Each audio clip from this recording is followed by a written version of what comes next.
politicians. And I do believe that this is going to spread. And remember, the economy, everyone has this in common. When people find it very difficult to make ends meet, to pay their bills, to go along their daily lives, to farm, to have their businesses prosper, when everything's being shut down and the people feel a lot of pressure on them, they are pushed to the precipice. And once they reach that point where they can't do anything and they say, hey, there's no hope at this point, this is when the people start to say enough is enough. And that's what we're starting to see. We're starting to see this around the globe. And the people now are pushing back. And I do believe that this is going to spread to more people. And it's going to get worse and worse as time goes on. Now, think about why all of this is happening. The deep state players, the private West Central Bank, the corrupt politicians, the criminal syndicate, they don't have a cover story where there's chaos, there's noise, everyone's distracted. Everything is happening right out in the open. And it's getting worse and worse for these individuals. I mean, think about what's happening here in the United States. Biden is going around, and he just visited, I think, Cleveland, Ohio. He's letting everyone know, well, the inflation that you're seeing and the high fuel costs, we're going to be calling that the Putin tax increase. And we know from certain polls that nobody believes this. But let's go back and let's take a look at inflation and let's see if it has to do with Putin. Now remember, Russia, with their special operation, they went into Ukraine on February 24th, 2022. So if we look at inflation and we look at when the president was in office, that was January of 2021, what was inflation? It was about 1.8% or so. So as soon as he took office there, and we just fast forward a little bit to a couple of months, March 11th, 2021, inflation already moved up to 2.5%. Then if we fast forward all the way right before Russia went into Ukraine, inflation hit 8.1%. So everything that he's saying right now that, oh, it's Putin tax increase, all of this had nothing to do with Putin.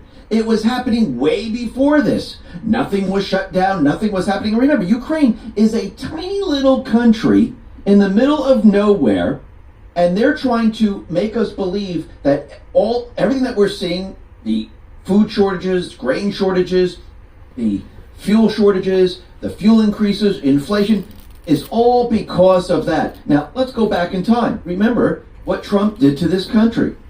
The country was energy independent.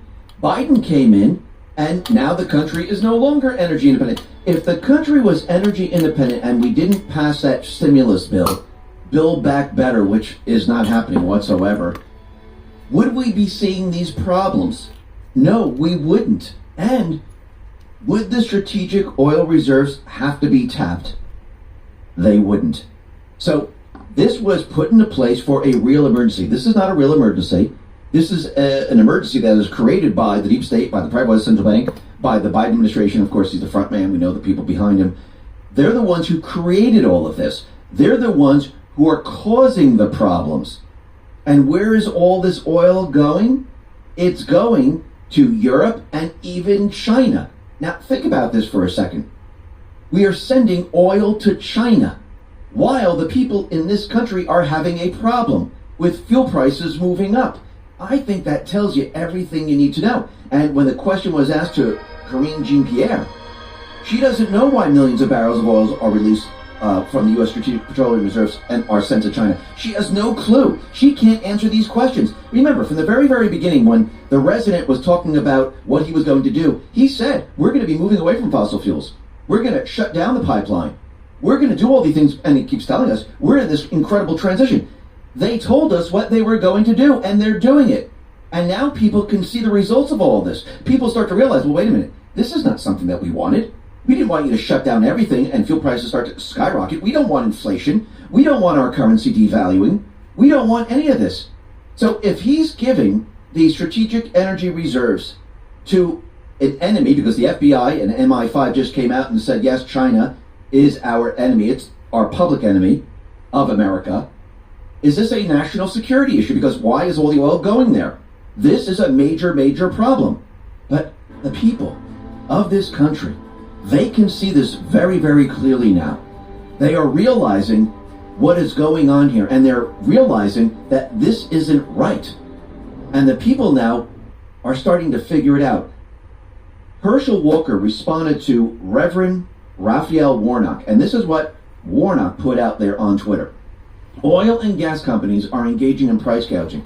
This is why folks are paying record prices while corporations enjoy record profits. It's not right, and I'm pushing back against it on behalf of the people of Georgia. Well, we know that Herschel Walker, he's running for office, and so is this other individual. And Herschel Walker, what did he say? He said, "You 4 times to cancel the Keystone Pipeline and against domestic drilling. Quit blaming others. You created this problem." That's exactly right. We already have the proof. Trump, when he was in the White House, he made the country energy independent. We had the Keystone Pipeline operating. We were energy independent. Fuel prices were very low. And as soon as Biden came into office, he shut down the pipeline, reneged on the lease deals, placed more regulations against the oil companies, and all of a sudden fuel prices started to go up, and nobody even heard of Putin. Nobody even heard of Ukraine at this point. Nobody heard of Putin and Ukraine until a year later. So this has nothing to do with Putin and Ukraine. This has to do with everything that they put in place. Why did they put this in place? I think we all know. It's the Great Reset. Experience nature right at your fingertips.